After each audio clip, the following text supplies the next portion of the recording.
வணக்கம் நண்பர்களே! இன்னைக்கு நம்ம சிறகடிக்க ஆசை சீரியல்ல ரோகிணியும், மனோஜும் ஒண்ணா சேர்ந்து வாழணும் அப்படின்னு ஆசைப்படுறீங்களா? நம்ம சேனல சப்ஸ்கிரைப் பண்ணுங்க. தொடர்ந்து நம்ம ப்ரிடிக்ஷன கேளுங்க.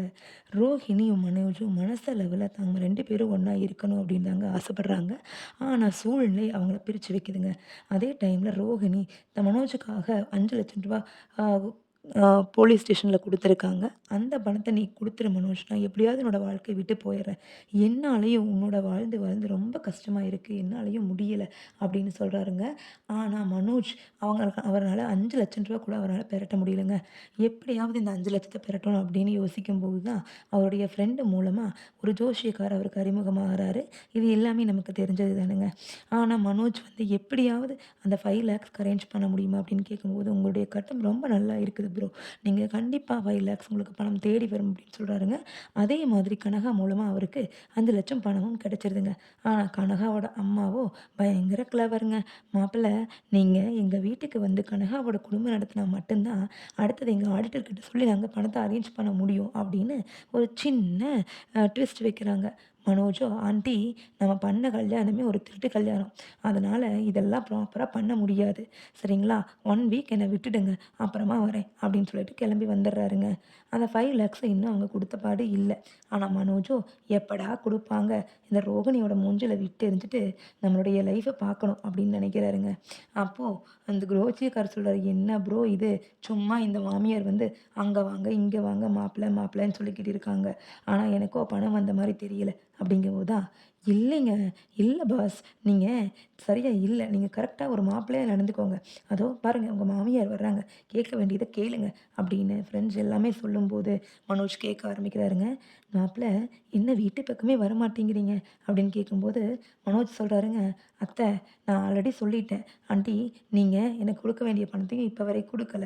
நம்ம பண்ண கல்யாணமும் ஒரு ஃபோர்ஜரி கல்யாணம். ரோகிணி பார்த்து கம்ப்ளைண்ட் குடுத்தா நம்ம 2 பேரும் உள்ள தான் இருக்கணும். சொன்னா புரிஞ்சுக்கோங்க." அப்படின்னு சொல்றாங்க.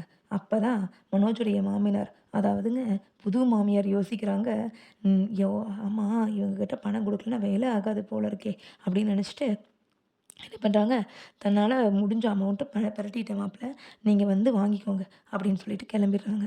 மனோஜும் ரொம்ப ஆசையா அ சந்தோஷப்படுறாருங்க. அதே டைம் அந்த ஜோசியக்காரர் சொல்றாரு, "என்னப்பா நான் சொன்னேன்ல நடக்குதா?" அப்படின்னு சொல்லும்போது, "ப்ரோ உங்க சக்தியே பெரிய சக்தி தான் ப்ரோ. ஒரு தெய்வீக சக்தி உங்ககிட்ட இருக்கு." அப்படின்னு அவரு சந்தோஷத்துல துள்ளி குதிக்கிறாருங்க. அதே மாதிரி மாமியார் வீட்டுக்கு போறாங்க. மனோஜ் வந்து ஒரு 5,00,000 வாங்கிட்டு போயி அவங்க அம்மாகிட்ட குடுக்குறாரு. அதாவது விஜய் அந்த பணத்த பார்த்த சந்தோஷத்துல, "டேய் மனோஜ் என்னடா இது? உனக்கு எப்புட்றா கிடைச்சது?" அப்படின்னு கேட்கும்போது, "ஏம்மா என்னால பணம் பெரட்ட முடியாதுன்னு நெனச்சீங்களா?" அப்படின்னு ரொம்ப வருத்தமா கேட்குறாருங்க. "இல்லடா அது அப்படி இல்ல. இருந்தாலும்" அப்படின்னு இழுக்குறாங்க. "ம்மா இத கொண்டு போய் ரோகிணி மூஞ்சில விட்டெறிஞ்சுட்டு, அவகிட்ட டைவர்ஸ் கேட்குற வழிய பாருங்க. சும்மா பணம் எப்படி வந்துச்சு? ஏது வந்துச்சு? இதெல்லாம் கேட்காதீங்க." அப்படின்னு மனோஜ் சொல்றாருங்க. அதே மாதிரி மனோஜோட அம்மாவும் ரெடி ஆகுறாங்க. மனோஜ் இப்ப ரோகிணிக்கு கால் பண்றாரு. ரோகிணி எப்பவும் போல ஆஸ் யூசுவல் ரொம்ப ஆசையா, "மனோஜ் சொல்லும்பா, சொல்லு மனோஜ்" அப்படிங்கிறாங்க. ரோகிணி இந்த 5,00,000 நீ கேட்ட 5,00,000 ரெடி ஆயிருச்சு. நீ வந்து பணத்த வாங்கிட்டு போயிரலாம். நமக்குள்ள இருக்கிற எல்லாமே முடிஞ்சு போச்சு அப்படின்னு சொல்லிட்டு வச்சுடுறாருங்க. உடனே ரோகிணி பயங்கரமா அழுகுறாங்க. ரொம்ப நொடிஞ்சு போயிட்டாங்க. எப்படியாவது மனோஜ் கூட வாழ்ந்துர மாட்டோமா? அப்படிங்கிற ஒரு நட்பாசையில தாங்க அவங்க இவ்ளோ தப்புகளையுமே தன்னோட வாழ்க்கையில பண்ணிட்டு இருந்தாங்க. ஆனா, இப்போ இந்த மனோஜும் நம்ம வாழ்க்கைய விட்டு போக போறாரு. நம்மளுடைய முதல் கல்யாணம் தான் ரொம்ப கஷ்டமா போயிருச்சு. 2வது கல்யாணமாவது நல்லா இருக்கும்னு நெனச்சோமே! இப்படி ஆயிடுச்சே! அப்படின்னு ரொம்ப வருத்தப்படுறாங்க. அவங்க ஃப்ரெண்ட்ஸ் சொல்றாங்க, "சரி விடுடி எல்லாம் சரியாயிடும். அந்த மனோஜ் ஒண்ணும் ரொம்ப நல்லவன் கிடையாது. அவனும் உன்ன மாதிரி தான். கண்டிப்பா என்னைக்காவது ஒரு நாள் உன்ன தேடி வந்து தான் ஆகணும். நீ அதுவரைக்கும் கிருஷ் மேல கொஞ்சம் கான்சன்ட்ரேட் பண்ணு. அவன் வளர வேண்டிய வயசு. சரியா? நீ பண்ற பொய்களுக்கும், பித்தலாட்டங்களுக்கும் அவனே உடந்த ஆக்கிட்டு இருக்காத." அப்படின்னு சொல்றாங்க.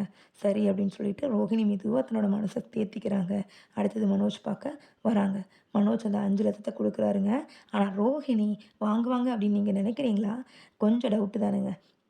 ஏன்னா ரோகிணி இந்த 5,00,000 குடுத்ததே பார்த்தீங்கன்னா, ஏதாவது ஒரு ட்விஸ்ட் ஏன்னா ரோகிணி ரொம்ப ரொம்ப கிளவரான கேர்ள் இல்லைங்களா? அவங்க ஏதாவது ஒரு ட்விஸ்ட் இல்லாம கண்டிப்பா அந்த 5,00,000 கேட்டிருக்க மாட்டாங்க. ஏன்னா இவ்ளோ பின் ஃப்ராஜரி பண்ண ரோகிணிக்கு இந்த 5,00,000 பெரட்டுறது அப்படிங்கிறது வந்து ஒரு பெரிய விஷயம் கிடையாது. ஆனா ஏன் மனோஜ்க்கு இந்த 5,00,000 ட்விஸ்ட் வச்சாங்க அப்படின்னா, இவன் எப்படி இருந்தாலும் அரேஞ்ச் பண்ண மாட்டான். நம்மளோட லைஃப் கொஞ்ச நாளைக்கு ஓடட்டுமே அப்படிங்கிறதுனால தாங்க. ஆனா இப்ப பணமும் வந்துருச்சு. பப்பரப்பா மனோஜும் வந்துட்டாருங்க. ஆனா சேர்ந்து வாழ்வாரா? இல்லையா? அப்படியாங்கிறதாங்க நம்மளுடைய டவுட்டே. அதே டைம் கிறிஷ் பார்த்தீங்கன்னா, கிறிஷோட ஸ்கூல்ல ரொம்பவுமே ஒரு இன்டிசிப்ளினான ஒரு பையனா வளர்ந்துட்டுருக்காங்க. அத பார்த்த ரோஹிணி மனசு மாறி இனிமேல் நம்ம போதும். இந்த சென்னை வாழ்க்கை நமக்கு போதும். நம்ம கிராமத்த தேடி போகலாம் அப்படிங்கிற முடிவுல தான் நம்ம மனோஜ் கிட்ட கேட்டுருக்காங்க. மனோஜ் கிட்ட பணத்த வாங்குனா, ரோஹிணியும் அவங்களோட உடம்பு சரியில்லாத அம்மாவும் சேர்ந்து எல்லாம் கிராமத்துக்கு போய் கிறிஷ நல்ல முறையா வளர்க்கணும் அப்படின்னு ஆசைப்படுறாங்க. ஆனா மனோஜ் கூட வாழணும் அப்படிங்கிற ஆசை மட்டும் ரோஹிணி மனசுல இருந்து இப்ப வரைக்கும் குறையவே இல்லைங்க. பார்ப்போங்க. நாளைக்கு ப்ரமோல என்ன நடக்குது அப்படின்னு பார்க்கலாங்க. பாய். அதே டைமில் விஜயாவும் சீதாவை பார்த்துடுறாங்க. ஹாஸ்பிட்டலில் நேற்று சொன்ன மாதிரியே மீனா, முத்து 2 பேருமே கிளம்புறாங்கங்க. மீனா கன்சீவ் ஆகியிருப்பாங்க அப்படின்னு ரொம்ப ஆசைப்பட்ட நமக்கு மீனாக்கு நோய் தாங்க வந்திருக்கு. அதாவது கத்தி குத்துப்பட்டதில் அவங்களோட கர்ப்பப்பை பாதிப்பாயிருக்கு அப்படின்னு தெரிய வந்திருக்குதுங்க. அதே டைம் விஜயாவுக்கு பார்த்தீங்கன்னா நம்ம நினச்ச மாதிரியே விஜயாவும் மீனா மாசமாக தான் இருக்கா அப்படின்னு நினச்சிக்கிறாங்க. ஆனால் விஜயாவுக்கு தான் பிடிக்காதே, மனோஜுடைய குழந்தை தானே ஃபஸ்ட்டு வரணும் அப்படின்னு நினைக்கிறாங்க. அதனால் விஜயா ஏதாவது ஒரு மருந்த கலக்கி மீனாக்கு கொடுக்க போகிறாங்க. அவர் தவறாக நினச்சிக்கிட்டு மீனா கன்சீவ் ஆகியிருக்காங்க, இவ வயிற்றில் அந்த குழந்தைக்கு தங்கக்கூடாது அப்படின்னு நினச்சிட்டு ஒரு பூக்காரி வயிற்றில் என்னோட வாரிசு வளர்றதா அப்படின்னு நினச்சிட்டு என் மீனாக்கு தேவையில்லாத மருந்துகளை மறைமுகமாக கொடுக்க ஆரம்பிக்கிறாங்க. அது அது அதை தெரியாமல் குடித்த மீனாக்கு என்ன ஆகுது அப்படின்னா, தன்னாலேயே அந்த ஃபெலோப்பியன் டியூப்பில் வந்த அடைப்பு அந்த மருந்தாலேயே ரெடி ஆகிடுதுங்க. மீனாவும் 1 வீக் கழிச்சு சீஃப் டாக்டரை பார்க்க போகிறாங்க. அந்த chief doctor, okay Meena, don't worry, இது எல்லாமே இந்த காலத்தில் இருக்கிறது தான், நம்ம சரியாக சீக்கிரம் சரி பண்ணிடலாம், ஒரு ஸ்கேன் மட்டும் பண்ணி பாருங்கள் அப்படின்னு ஸ்கேன் பண்ண கூப்பிடுறாங்க. ஆனால் ஸ்கேன் பண்ணும்போது என்ன ஒரு ஆச்சரியம், அங்கே எதுவுமே இல்லையே அந்த அடைப்பெல்லாம் அப்படின்னு யோசிக்கிறாங்க. அப்போ தாங்க கடவுளுடைய மகிமை நமக்கு தெரியுதுங்க. மீனாக்கு அவங்க மாமியார் கொடுத்த மருந்துனால அது கெட்டதுன்னு நினச்சிட்டு விஜயா கொடுத்துருந்தாலுமே அது அவங்களுக்கு மீனா எந்த அளவுக்கு நல்லவங்களா இருக்காங்களோ அதே மாதிரி அவங்களுக்கு அதை நல்லது பண்ணி அவங்களுடைய கர்ப்பப்பையுடைய அடைப்பை ரெடி பண்ணி விட்டுருதுங்க. இப்படி நடந்தால் அப்படி நல்லா இருக்கும் அப்படின்னு நினச்சிங்கன்னா நம்மளுடைய சேனலை மறக்காமல் சப்ஸ்கிரைப் பண்ணிடுங்க. மறக்காமல் அந்த பெல் பட்டனை கிளிக் பண்ணுங்கள்.